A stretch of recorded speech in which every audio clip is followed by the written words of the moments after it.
and what your children learn and how they learn. Let's bring a panel in to discuss one of the major issues surrounding this. As Augustus Mays joins us, Vice President of Partnerships and Engagement at EdTrust, and State Rep Steve Carroll from Michigan joins us as well to talk, at least at first, Steve, about something I mentioned before the break, which I think is your idea.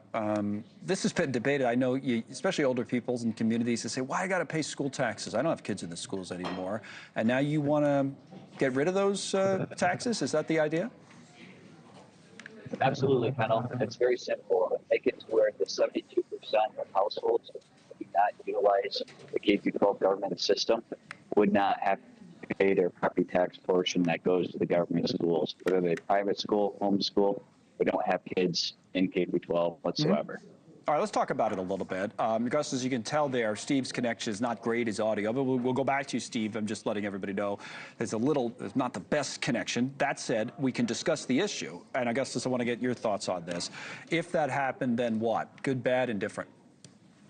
Look, I understand people want tax relief, but the representative's bill doesn't just offer relief. It actually changes the basic idea of public education as a shared responsibility. The biggest problem with this proposal is simple. It creates a hole in school funding, and the bill doesn't come with a clear plan to replace the revenue. So when schools lose stable funding, the first thing districts do, right, is they cut teachers, they cut reading support, counselors, special education services, and career programs. And the communities hit hardest are often rural and working class communities that can't backfill the local revenue that is lost. So you don't have to have kids to benefit from good schools. Actually, right, your community and your economy does. Right. And so if we want to do tax relief, I think we should do it in a way that doesn't destabilize the one institution, public schools, that 90% of our nation's families benefit from. So there's two ways, I guess, to look at it, Steve. You could say that you think the tax relief is more important and the schools can get by on less funding, or to the point just made, you could replace the funding. Which is it? I think it's important to compare to the private schools. Private schools are typically between $5,200 and $9,500 per student, whereas our government schools are $21,629 as of 2024. So they can get by on less, is your point. You think that it's not how much money you spend? Absolutely. They would still have $16,000 per student. That's far more than our private schools are getting here in the state of Michigan. All right, that gives us something then to talk about to Augustus. So that has been, this is an ideological battle that's been going on forever in that, you know, the money is not well spent. It's not about how much money, Augustus, that you spend. It's about how you spend the money. So how would you reply or respond to that?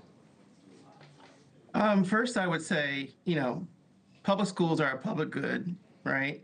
Mm-hmm. So like roads, clean water, the fire department.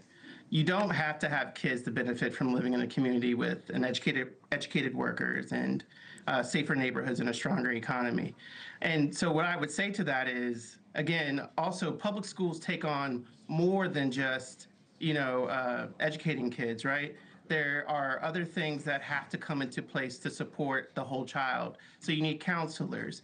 You need access to advanced learning options so they can be prepared to be the next engineers, the next pilots. And then if you do cut, funding, which this would do, then you would actually then have larger class sizes, fewer counselors, fewer career options, fewer supports for students who need extra help. And the private school piece, real quick, is that, you know, there is a move to privatize public education. The Trump administration is moving in that direction. And the issue is that the majority of public school students who then take a private school option don't get to benefit from that. There's a small percentage of students who actually go to private schools. And the research has shown in Indiana, in Florida, and Arizona that it doesn't move the needle academically. And most people who do take those vouchers that he's speaking to are wealthy families or families who already homeschool their kids or send their kids not to in the lower income brackets. All right, tight on time, so I'll give Steve the last word. You came in with the idea, but the last word on the overall approach in terms of education in this country that Augustus brings up.